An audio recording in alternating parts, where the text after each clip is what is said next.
Okay, so today's video will be about how God can use you despite your failures, or you may think you can't be used. Well, we'll look at Moses as one of them. An example, God used him to lead the Israelites out of Egypt. But he was a murderer and he had a short temper.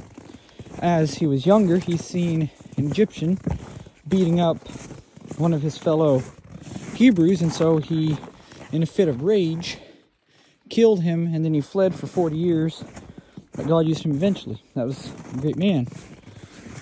God used him even though he was a murderer. We will look at Samson. God used him, and what was his biggest mistake? He was a womanizer. Women, lust. But God still used him. We'll look at Gideon, who's another person that he used as a judge. What was Gideon? He was a coward. And yet God took him and elevated him to a leader and led Israel. King Saul, although he was chosen by God for the people because they wanted their own king, Saul was, what did he do? He disobeyed Samuel the prophet and God and his own pride. So he was prideful. He fell, but before all that, God still used him. David, the greatest king Israel had one mistake. He sinned with Bathsheba, had her husband killed, and tried to cover up the murder, the affair, everything. And he paid for it, as we know, through strife in his family and the death of a few of his children, including the newborn son he had with Bathsheba. So what can you take from all this? Yes, these men had failures like you may have failures in your life. You may think, oh, God can't use me to lead people, or God can't use me to spread his word or use me in any effective way. Well, look at the people he used. They had their own failings. And also, I'll bring you to one of my favorite people in the Bible, is Paul, a Pharisee, a man that was imprisoning Christians, persecuting them, cheered for Stephen's murder. When he was stoned to death, he cheered for it. And he was persecuting, throwing them in jail, having them executed. He was a very wicked person and was an enemy of God. But what did God do? He blinded him and he turned him, and eventually he became the greatest, one of the greatest writers of the New Testament. He wrote many books of it and stuff, but he started out as an enemy, and he had those failures.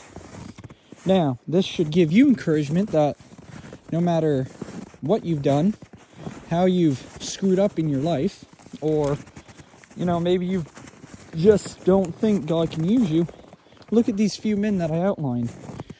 Every one of them had a great problem with themselves and failures, and yet God still used them, and he elevated them.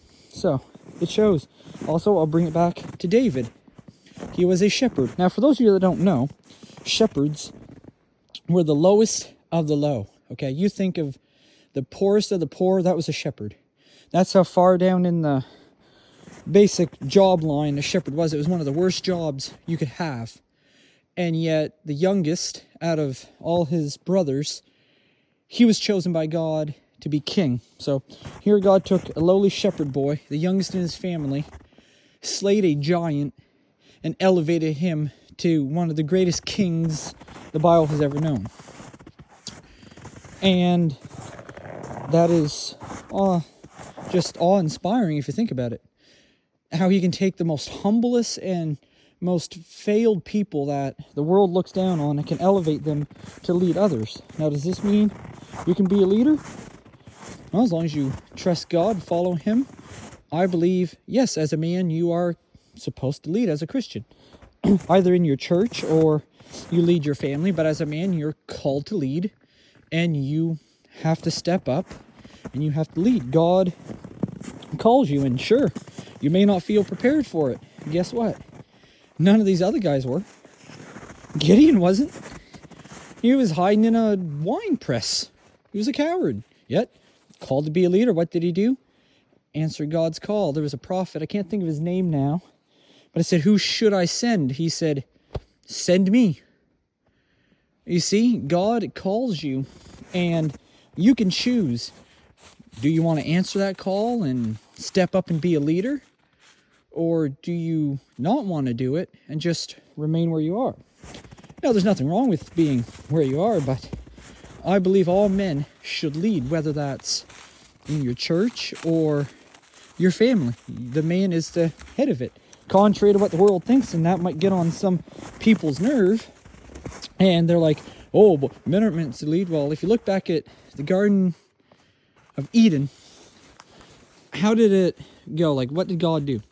He made Adam first, then he made Eve. Now, people take this out of context and think, oh, that means women are below me. No, women are not below men. They are to stand beside them. That is why God took a rib from Adam and made Eve from it and brought it to him so they could be co-partners. See? The man is supposed to lead, but the woman is supposed to follow, but also they're equal. Okay? That's how it is. She is a helpmate. It says that in Scripture. Adam was leading, but he needed help. So God's like, I will bring you the perfect partner for him, and that was a woman. And also the rib, if you look at it, where it was removed, is also close to your heart. So that's so the woman would always be close to the man's heart. That's why it's a partnership, and that's why the enemy likes feminism and the way it runs the world. Because if he can drive a wedge between men and women and make them opposed, he has the victory. Think about it. There's so much division and hate that men and women can barely cooperate. Why? Because he knows if they work together, you get a strong Christian man and a feminine Christian woman that is willing to follow him, and they work together as equals, raising a family, children, following God, leading their children to God. Satan fears that, because that is power. That is the strength that God originally made marriage and men and women for. That's why Satan wants to destroy it, because he is scared. He knows a child that is raised with strong Christian values and raised by two godly Christian parents is a threat to him. A very, very big threat. And two people united on the same page, helping push each other towards Christ, that is dangerous. Satan fears that, because that is perfect unity, and he is terrified and he hates it. That's why he says, feminism, women can do this, women can do that. They're equal to men. Although they're not exactly equal, they're meant to stand beside. So that means don't degrade women, and but because each one has strengths and talents that complement the other. Men, we're physically stronger because we are the protectors. We're meant to lead, but we have to be submitted to God. You can't lead a woman and your family if you're not following God. You just can't. You're going to fail. You're going to fail your family.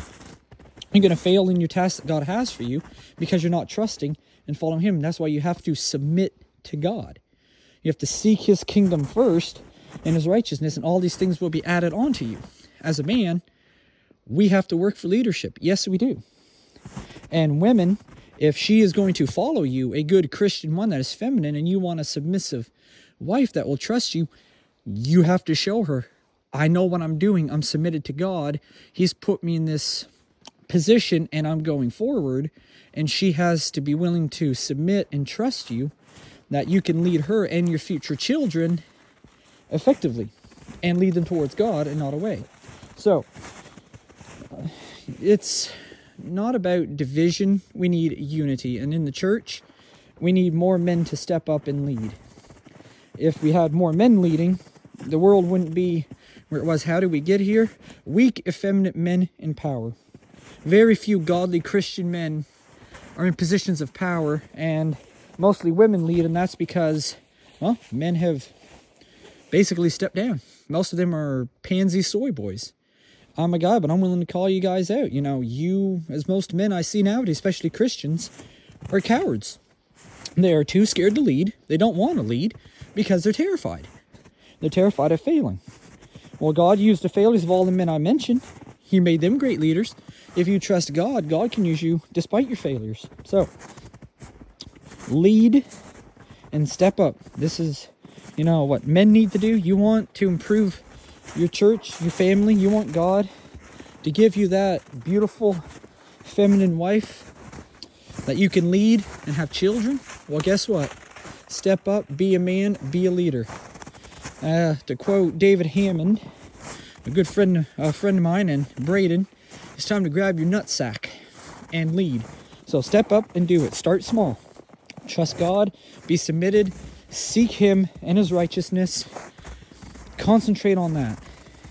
And then He will give you a wife, and He will give you all this other stuff when you're ready. So, be a leader. I'll leave the video here. This is a voice in the wilderness, a soldier and bondservant of Christ.